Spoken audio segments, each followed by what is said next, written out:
Hey everyone! Hi guys! This is Alex. Dominique. And we are coming at you again, bringing a lovely review of RuPaul's Drag Race, Season 8, Episode 2. Hooray! Love it so far.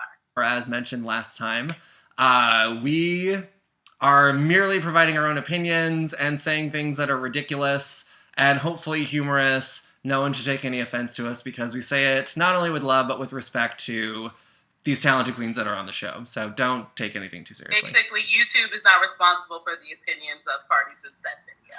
That's true. I was going to say that the Dorothy House rules are not in any way associated with Logo TV, RuPaul's Drag Race, World of Wonder, or YouTube. Oh my god, World of Wonder, nice. I know, right? I wanted to kind of dive right into reactions after Naysha's exit. Coming in the next morning and then talking about being the most beautiful queen. I thought it was completely hilarious and clockable when Derek was like, well, why can't I know I'm the second prettiest queen? She's like, because Naomi's in the room. Resident supermodel. I mean, I feel like Naomi definitely has her lane. She knows what it is. She does it well. Mm-hmm. And everybody likes it. Yeah. I loved the mini challenge. That was so fun. It's rare that I really see a mini challenge that I don't think is like kind of just random as hell. And having the girls cha-cha, it definitely made me think, you know what cha-cha means for some of them. Like, do you know what that word is? Ichi, oh my God, holding her leg in the air. It's like, girl, you are so talented. I know somebody must enjoy that very much. I would hope. Well, she's a top, remember? I don't feel like her and Cynthia, of course, because that little booty vibration. Well, at one point she started breaking out into this one, and I was like, is that ever acceptable anywhere but in a club predominantly, like, featuring oldies and a particular ethnic group not known for dancing well? That one kind of threw me for a little bit. Thorgy Thor giving us Frida Kahlo. And giving us, like, the twitch. I was like, Thorgy Thor, I just... Every episode, every time you're on screen, I just love you more. Thorgy Thor is just coming from my wig. She's coming from my weave. She's like, you don't know about me, but you're going to love me so much. Yeah, and she's like, I'm going to do it with a smile on my face. I liked how Bob looked like your auntie. Or like your hood auntie who like smokes cigarettes when you're in the car. Oh, see, I was like, we're going for Chola the drag queen, apparently. Or Bob the Chola. It was very unique, you know, top button, like grazing out, but short sleeved. It's like Jimmy Dean meets Chola meets black guy, I guess. Meets Bob the drag queen. Right? Oh, so I was not mad at any of that. Chi-Chi, Devane, and Cynthia Lee Fontaine ended up winning the mini challenge. Were you at all surprised at any of the order in which people were selected? I definitely was not surprised that Kimchi was picked last, bless her heart. We have now all discovered that the walk was probably not a character choice and that she can't really do the high heels. I was very interested by the challenge because to me it was very reminiscent of the lip sync challenge from season 7, which I hated because almost everyone wore the exact same thing. It was impossible having only an episode and a half to really try and get to know the queens. You know, you're sitting there going, wait, which one is that? Wait, who just lip synced? I don't know because they're all dressed the same. I think they learned from that and they were like, okay, we have to allow these queens a social personality and allow them to do this challenge well. Yeah. Getting back to the topic of Chi-Chi Devane and Acid Betty, what's your take on that? I feel like Acid Betty had a point of, hey, look, we do need to do some choreography, but you could tell she wanted to be the team leader in the first place. Sorry you didn't dance to win the mini challenge because you definitely wanted to lead the team. I'm not saying that you were wrong for what you said, but also, like, Acid, just like Thorgy said, Acid Betty's just being a bitch because she can act like that towards certain people, and unfortunately, Chi-Chi wasn't really one of them. Yeah. I mean, I'm sure there were a lot of queens who would have been like, oh, she's super abrasive, I'm just going to let her do, and I'm just going to sit back and let it happen. And yeah. Chi-Chi was just like, whatever, I don't have time for you because you're rude. The first time, it was just kind of like, okay, and I felt that Chi-Chi was like, am I misreading this situation, or is she being a twat? And The second time, it was a little bit more like, but they never truly went at it. So I kind of want to just see Chi-Chi just go, okay, well, this is how I'm going to prepare us for this challenge. If it blows up in our faces, guess who's going down? If you want us to do it your way, you can either win the mini challenge or shut the fuck up. Or just sit down. Sit down and learn your part. It's they had the right team name. They were the shady bitches, and bitches were shady over there. Like, I did love with Dorothy Clocker. Like, that's why nobody wants to work with her in New York. And I was like, didn't Acid Betty say that she was the queen that even Bianca wouldn't come for? Maybe Bianca don't come for you because she has no reason to come for you. Well, Bianca would say something along the lines of, for me to come for you, I would have to most likely see you naked, which I appreciated. Someone saying, hey, you know, we don't have a lot of time. Let's keep this rolling. But there's a time, and there's definitely a way of doing that. And I felt like Acid Betty didn't go for it. And I usually love the more abrasive queen, but for some reason, Acid Betty, she doesn't do it for me. Like, I was always a fan of, like, the Ravens and the Willems and the ones who have a little bit Roxy, the sharp razor edge, where people are just like, I don't like this bitch, she's mean. But Acid Betty, for some reason, she don't do it for me. Well, it seems like she does it in situations where she doesn't need to do it. Right. So, and I think the other difference is that in the cases of, well, maybe not so much Raven, but a little bit, but especially Willem, when they did it, it was funny. So. Yeah. And I don't think, maybe that's about it. Yeah. How do you feel about watching the queens actually have to learn choreography? So this actually came up for me in the results, or not the results, but in the judges panel. I think there are some people that can just get a routine really quickly and get it. What the editing seems to just gloss over, like it's no big deal, is they had to learn all that stuff. And RuPaul's Drag Race, usually, the time-wise, you get like a day, sometimes a day and a half to do something. And for everything that they did, the amount of like different segments, the parts that they had to choreograph, the parts that they had to learn, the parts they had to memorize, the parts where the two groups came together and had to do stuff, that's a lot. Learning choreography isn't difficult for, a lot of queens because I think they do a lot of their own choreography. But for those queens who are more the model, for those queens who do a lot of print, for those queens who are like painted for the guys but maybe don't have to lip sync to make their dollars, I think it's really difficult to do those types of challenges and really pull it out. Yeah. I'll give it to the queens though.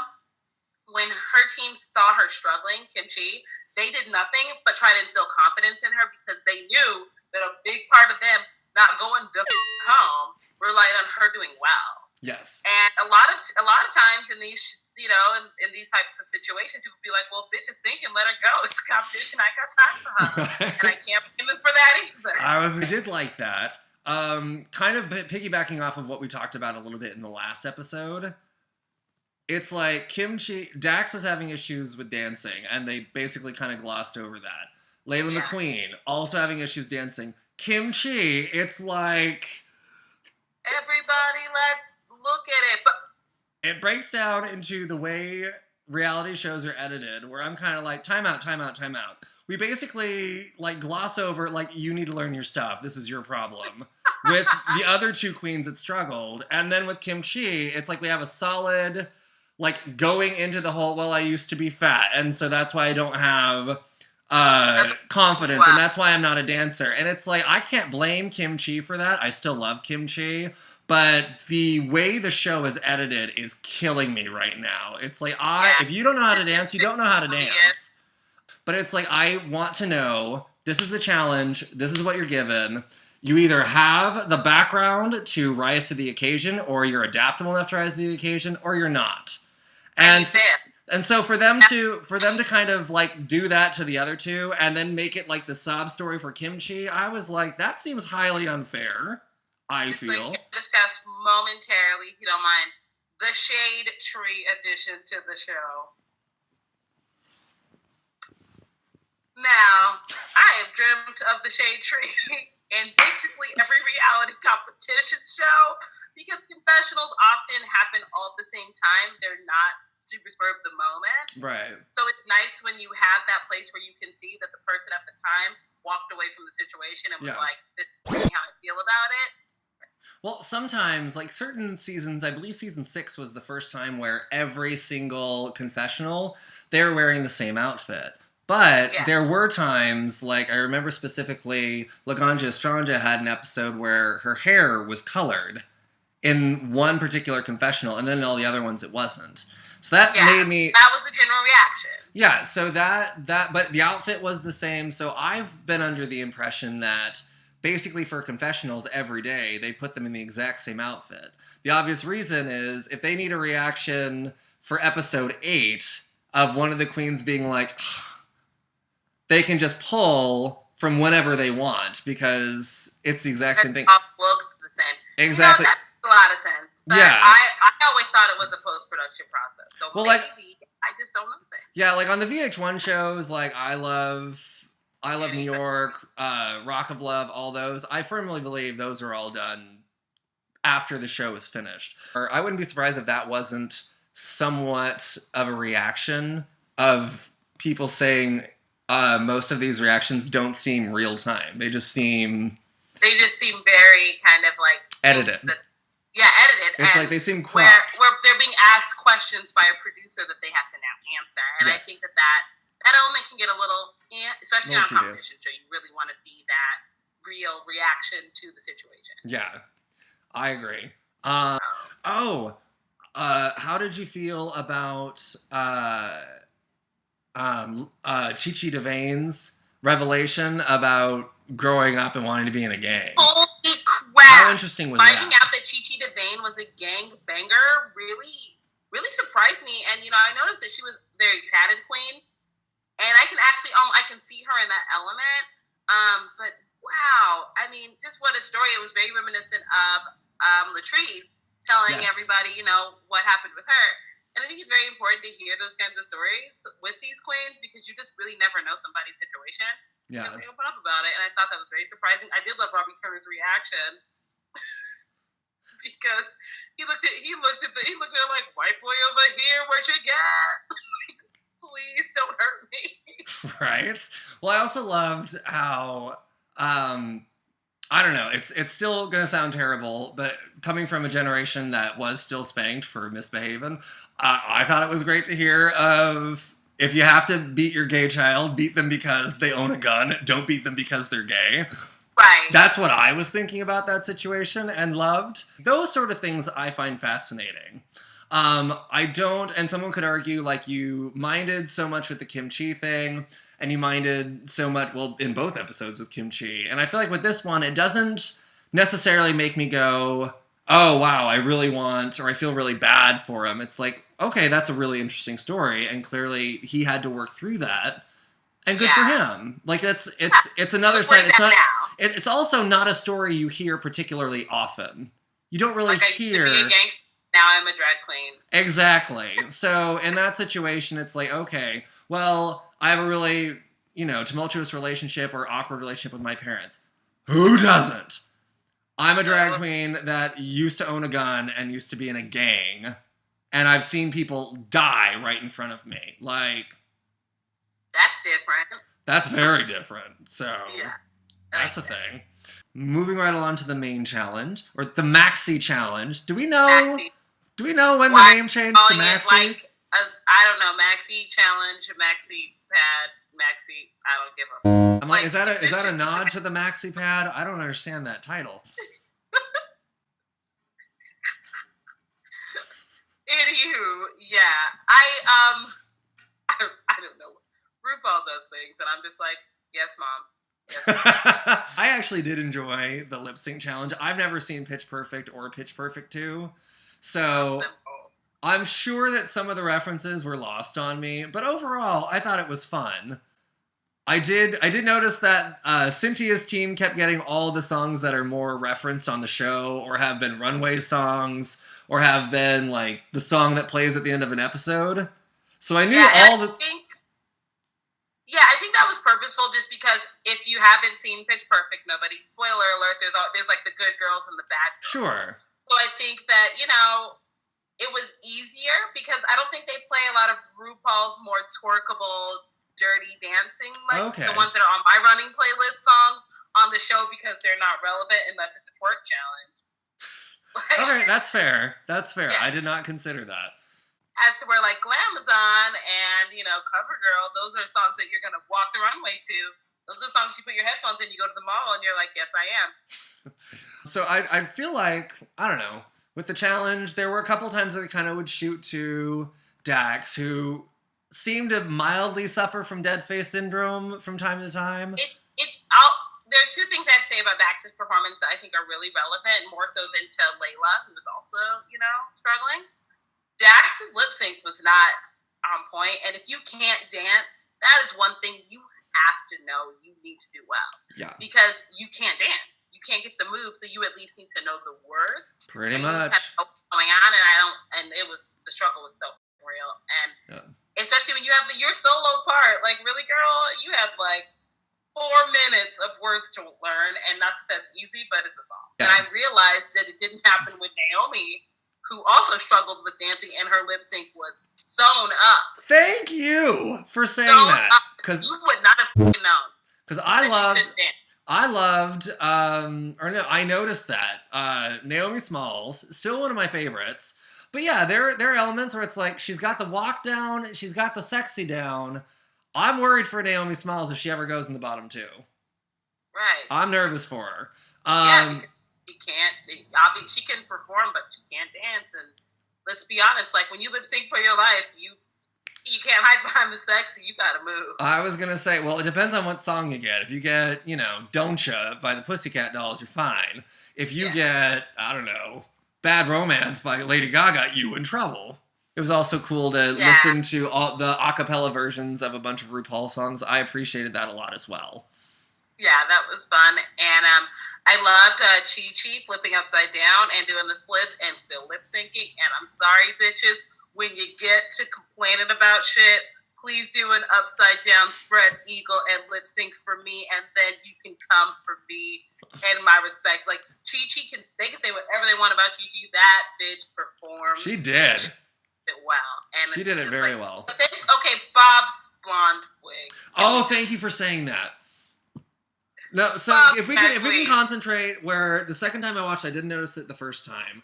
Second time I watched it, Bob literally was about 6 inches taller, a full 9 inches taller than the next queen, other than Kimchi, who we learned in this episode was 6'4". I wouldn't have known. Chew me, Mira.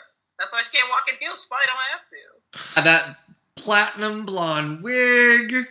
And the headband. And the headband with the preppy schoolgirl.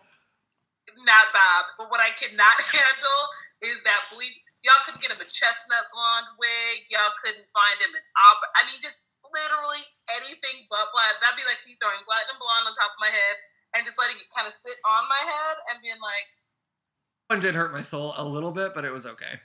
Yeah, it was okay. It hurt my feelings, and I really kind of wanted to be like, did he choose this wig, or did y'all say, hey, here's the wig? Right. It's good. Although knowing Bob, which I don't, he was probably like, whatever. He was probably like, I'm queen of this wig. Moving right along. Main stage. Well, Cynthia, I believe, opened up our runway. Yes. And she did a very Alyssa Edwards, very soap opera digest kind of look for her tonight. Yeah. I wasn't a fan. I didn't care for the dress. It wasn't my favorite. I know she was trying to channel like some Sofia Vergara and, that like Latin soap opera digest thing. But honestly, I need to see a little bit more of Cynthia on the runway outside of anything else, because I know that my love for her is really based on like her personality in the workroom, how funny she is, and she does not show any of that shit on the runway. None. It's just like boring, huh?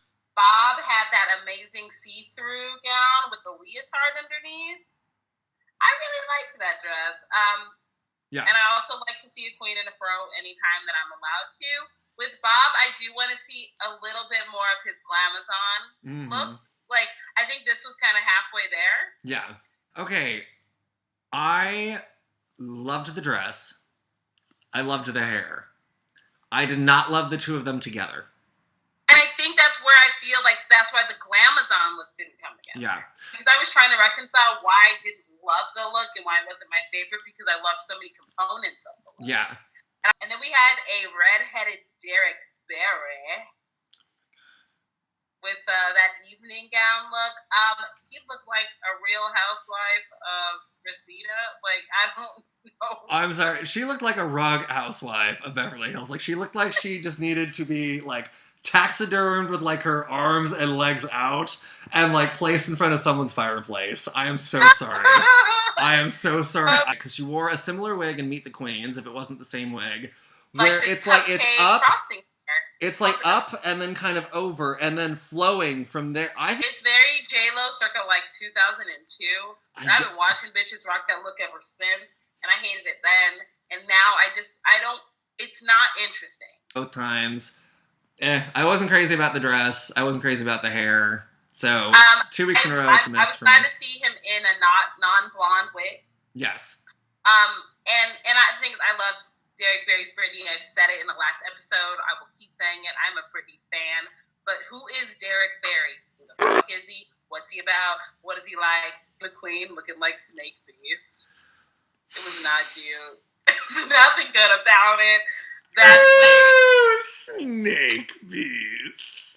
And I'm sorry to make a Powerpuff Girls reference, but literally as soon as he hit the catwalk, I was like, oh, Snake Beast. The wig and the dress was pretty. And I like the purple and green sequins. Who the f would wear that stripper-ass wig with that dress? She looked like Snake Beast. I think that was the second... That wig did not match. It did not look good on Layla. And then she put it with that dress, and it was stupid. I didn't think it looked terrible. It wasn't great. I don't feel the judges were off on their assessment. I like the color of the dress. It needed more. It needed more tailoring. It needed a look. It wasn't a look. And like, it was very baggy. It just looked very baggy.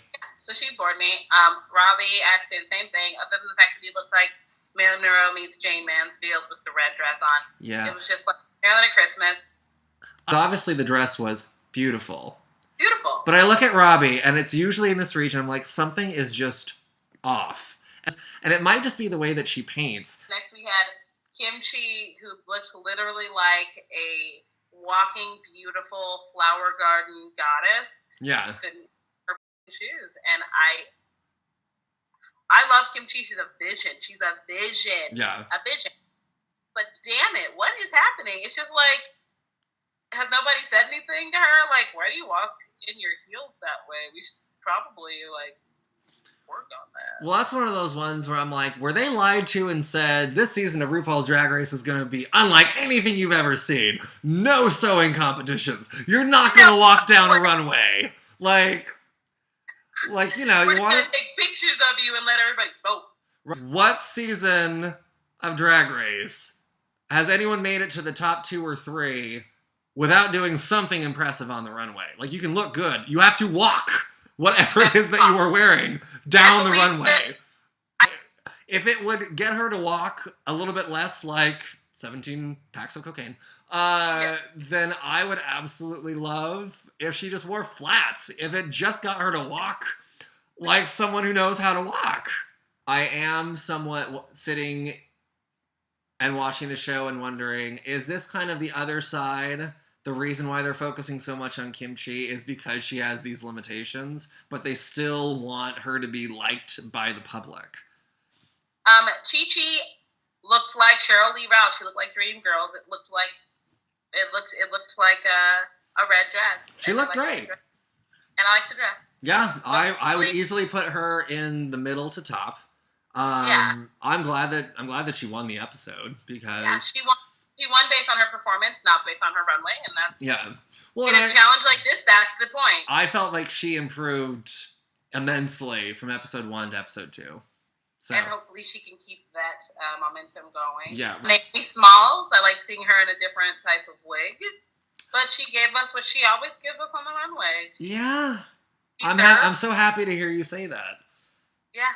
It's like she's probably got all these really great editorial looking looks. Her makeup always looks fantastic, but I worry that eventually that's just going to get a little bit boring. I'm going to say what has been said in every season of RuPaul's Drag Race. At some point, stop relying on that body. I don't know, this runway this week, I was just like, I could love it, but I I'm waiting to see more looks from the queens, and honestly, giving somebody the Hollywood premiere runway is gonna get you a bunch of ball gowns and long hair. So. Pretty much. Acid Betty and her face. Overall, I like the dress. I think my favorite part were the little art piece accents that she had, like on her chest and on her back. The dress, I probably would have liked it better if it had been in another color. I personally wasn't a big fan of the Bluetooth piece. Dress was cool. I would have liked it better in a more interesting color. Not very well made. There were like proportion issues with the dress, especially in the butt. Her corset came down very long in the back. It made it look like she had like a vestigial tail. And I agreed with Esther Dean because the whole time I was like, that is an ugly color on you, especially. Like, that's not a cute color. I don't like that. Yeah. And then Dax wearing a Zelda-colored unfinished gown. I mean, when she first walked out, I was like, I don't love this. And then I love when Michelle clocked the flower not going with the dress. I was like, yes! Yeah, the dress wasn't much to look at. It apparently wasn't much to finish either, because it wasn't.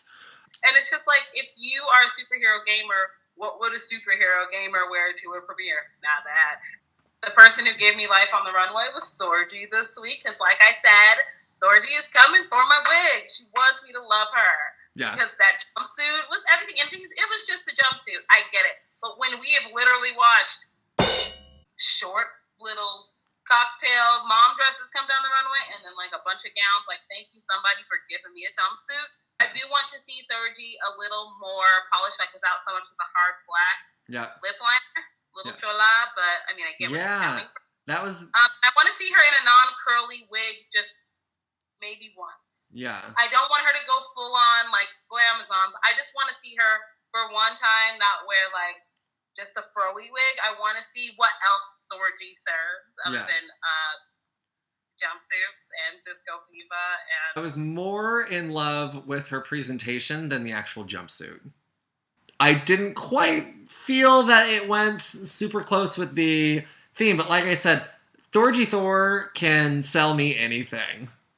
And I buy it. She just has that personality, which is why I didn't mind the jumpsuit. We already spoiled alert, this Chi-Chi was obviously the winner of the challenge.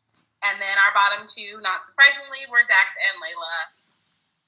Because they didn't want to put Kimchi in the bottom two. So, which is fine, because they knew what they were doing before that lip sync even started. Yeah. So, and you can't send Kimchi home on the second episode. Watching it start, I was like, okay, well, Layla, I've already seen lip sync, so I kind of know what she's gonna roll around the stage at some point. I kind of know what her lip sync is. Yeah. Let's see what Dax does. It hurt a little bit. What Dax does. 40 seconds in, this is what Dax does. Nothing. When I found out it was I Will Survive, I was sitting there going, oh my god, this is like the be-all, end-all lip sync, drag queen, Are you a drag queen? Anthem, like, oh my gosh, this is going to be so... And I remember thinking, I don't know if this is going to work with these two, though. You cannot accuse Layla McQueen for not trying. Like, I felt if it had not been a double elimination, I think Layla should have stayed. Yeah, even though I'm like, this is Gloria Gaynor, you do not rip off your dress in the middle of a Gloria Gaynor song. Like, you are disrespectful right now. And then you have on your big tucking panties. So you look bad when you took off your clothes. You didn't look great. Yeah. There are songs where taking your clothes off is completely appropriate. There are lip syncs where taking your clothes off are completely appropriate.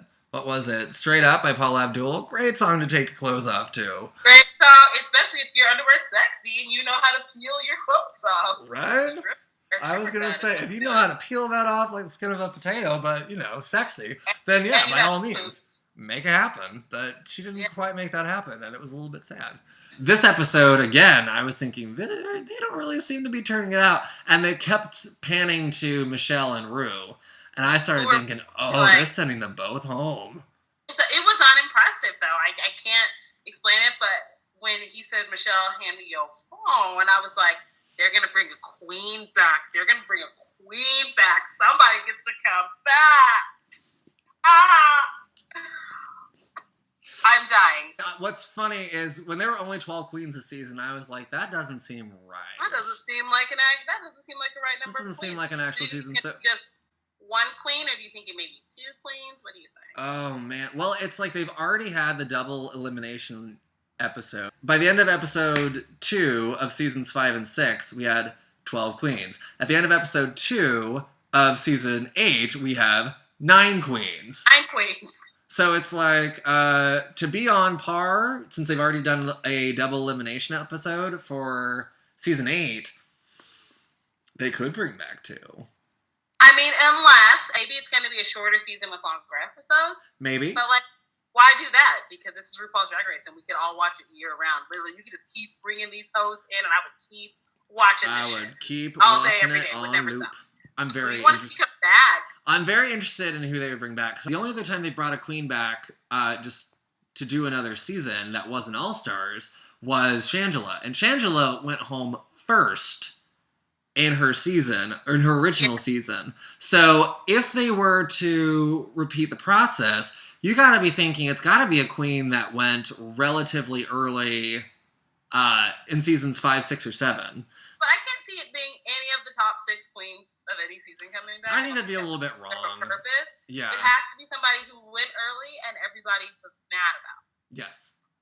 Penetration. I'd love to see Kelly Mantle. I'd love to see April Carrion. Vivacious. I would love to see Vivacious again, just because I don't think Vivacious got the chance to do much. But also, Vivacious was super old school. She was. If LaShawn Beyond came back to just give me more sass, I would live my life and just be okay. So maybe we'll just bring back Fifi and Roxy so we can, watch them fight each other. Battle of the bitches. Oh my god. Bitch-ass bitches. Battle of the queens that didn't technically get 3rd place, but everyone considers got 3rd place. Third place. Oh. We'll see who the Bring Back My Girl is. And, bring back my girls. Bring back my girls. Girls. Girls. Girls. I just want to say thank you guys for sticking with us through a very long episode 1, and hopefully episode 2, once we're done editing it, won't be nearly as long. What was it? I would like to thank my co-host extraordinaire for joining me for another episode. It's been fun. And it's always a good time. So if you like the show, subscribe. If you don't like the show, tell us why. Tell us why. And maybe we'll change it, but probably not. We are always open to constructive criticism and negative criticism, even if it's not particularly constructive. If you flat out insult us, we'll probably giggle and laugh a little bit about it because... Yes.